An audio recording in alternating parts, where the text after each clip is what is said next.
De volta com Justiça e Trabalho de hoje, eu estou conversando com o advogado Rodrigo Câmara. Ele é presidente da Associação Norte Rio Grandense dos Advogados Trabalhistas e estamos conversando acerca da conjuntura, da atual conjuntura da advocacia trabalhista aqui no estado do Rio Grande do Norte. O Rodrigo encerrava o bloco anterior lhe perguntando sobre como está o aperfeiçoamento dos advogados, como é que a OAB do Rio Grande do Norte, a ANATRA, tem tratado essa questão do aperfeiçoamento do advogado do dia a dia. Perfeito. Primeiro que a profissão exige um estudo contínuo, né? Na Isso, verdade, permanente aperfeiçoamento. sem dúvida. O advogado ele é um eterno estudante, até porque a legislação muda muito frequentemente, os entendimentos dos tribunais mudam constantemente. Então, é necessário, de fato, que o profissional, ele próprio, tome ciência que tem que estar estudando sempre. A associação, tanto a associação como a OAB, realmente tem se preocupado com isso. A OAB tem um rol de cursos que a gente presencia através da ESA, né? E a ANATRA também está incluindo no seu calendário cursos não só voltados ao advogado, mas também para os estudantes. O Dr. Cássio Leandro, que é um professor de Direito do Trabalho, que é membro da diretoria da ANATRA, está à frente desse projeto e a gente espera estar implementando um rol de cursos no decorrer do ano. Muito bem. Então, Rodrigo, trazendo um pouco aqui para o campo da Justiça do Trabalho, né? Qual é a avaliação hoje que a associação tem, ou que os advogados trabalhistas têm, do desempenho da Justiça do Trabalho atualmente, né? Olha, a Justiça do Trabalho é ainda um ponto muito favorável comparando-se com outras justiças, né?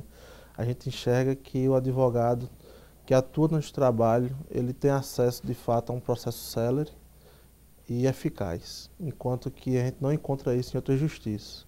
Eu acho que o advogado trabalhista só tem a comemorar se a gente compara por exemplo, com a justiça comum, onde a lentidão do processo é enorme, prejudica muito a atuação do profissional. Claro que existem coisas a melhorar ainda, não está tudo perfeito, a gente sente que algumas varas ainda existe uma deficiência de servidores. Não podemos nunca esquecer que a Justiça do Trabalho trata com verbas de natureza alimentar, então por isso a necessidade de um processo rápido. Mas se compararmos de fato com outros ramos da justiça, a Justiça do Trabalho está bem à frente. Rodrigo, exatamente preocupado com isso, a Justiça do Trabalho, por intermédio do Conselho Superior da Justiça do Trabalho, do Tribunal Superior do Trabalho e todos os regionais do país, desenvolveram e mudaram alguns procedimentos da própria Justiça do Trabalho no que diz respeito à agilidade das etapas processuais, né?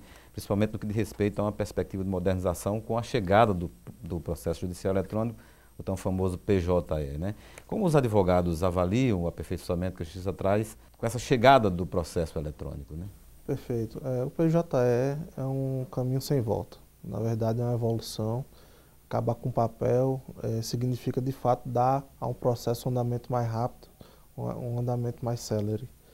O que preocupa a advocacia hoje, que a gente enxerga, é que faltou, dentro do PJE, uma preocupação junto com os advogados que têm deficiências, como o advogado com deficiência visual, que ele não vai ter o acesso junto ao PJE, ele, de fato, teria que ter se pensado quando houve a inclusão do PJE nesse profissional. E o que mais preocupa, talvez, a OAB seja no sentido de que não há uma uniformização dos sistemas. Então, o advogado que atua na Justiça do Trabalho, ele tem que lidar com um sistema diferente da Justiça Federal e de outro estado. Então, o CNJ já está trabalhando nisso. Esperamos, no curto ou médio prazo, que isso seja de fato uniformizado, que é muito importante. Os advogados estão se preparando para esse novo paradigma que está surgindo, ou seja, para esse novo mundo dentro da processualista, na Justiça do Trabalho? Olha, na minha opinião pessoal, eu acho que o PJE ele veio muito rápido. Poderia se ter dado de forma mais paulatina a entrada dele dentro da seara, principalmente da seara trabalhista. No entanto, a advocacia tem se preocupado, sim, em se adaptar, até por uma questão de sobrevivência. Isso. A OAB vem dando cursos sempre que regulares. Né? A OAB está indo ao encontro do advogado, né? Não é nem o advogado que está se procurando a OAB. Vejo que no próprio interior que o acesso é mais difícil, essas situações. O profissional tem tido os cursos, tem tido o trabalho da OAB no sentido de lhe dar todo o fundamento necessário para a atuação junto ao PJE. E com relação, um assunto muito discutido, doutor Rodrigo, é a execução trabalhista, né? Ou seja, não somente a execução, não somente o segmento da Justiça do Trabalho, mas diversos segmentos do Judiciário. Essa questão da execução é muito discutida, é muito polêmica, né? Mas com relação à execução, os sistemas e mecanismos criados aqui na Justiça do Trabalho têm agilizado esse processo, né?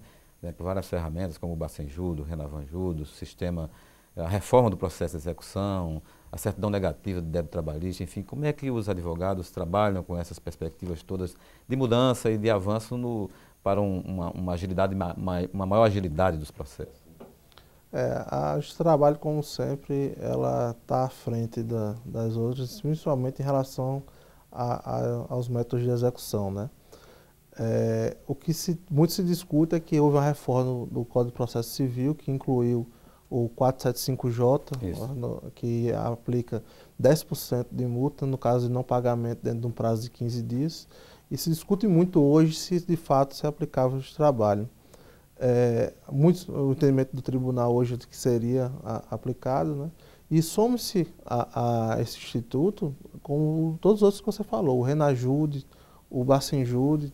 As ferramentas eletrônicas. São ferramentas indispensáveis, né? Como eu tinha dito anteriormente, estamos tratando de verbos de natureza alimentar. Então é fundamental que o trabalhador ele tenha acesso à sua sentença, o que o juiz lhe concedeu ali, no menor prazo possível. Então, como não há o pagamento espontâneo, há necessidade de se fazer essa execução forçada e os trabalhos vem cumprindo esse papel social que ela tem.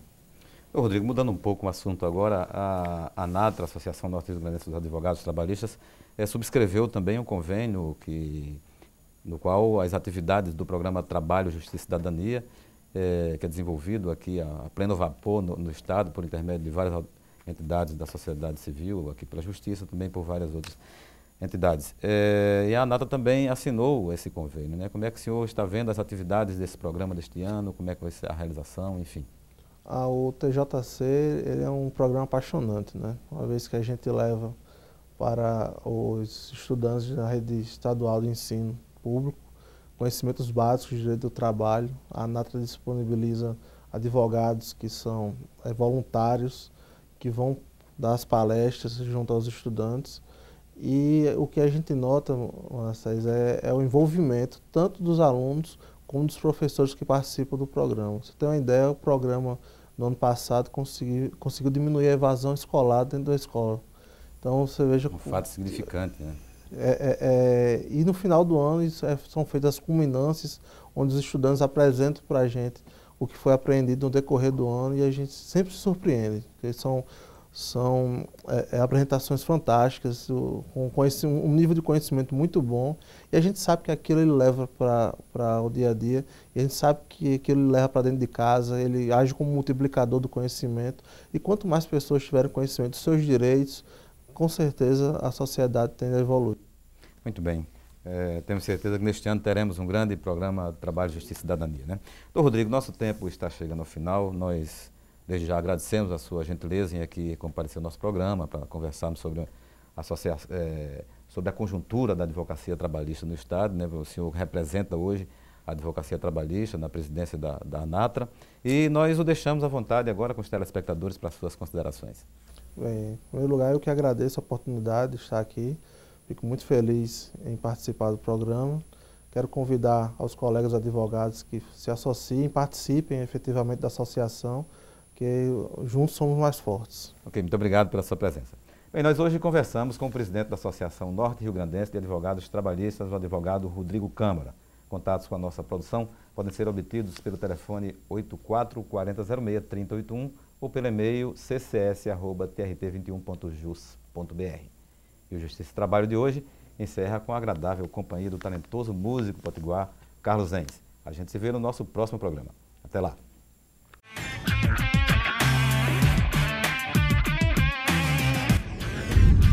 Eu vivo 24 horas com a música, né? Do jeito que como se vê um artista, né?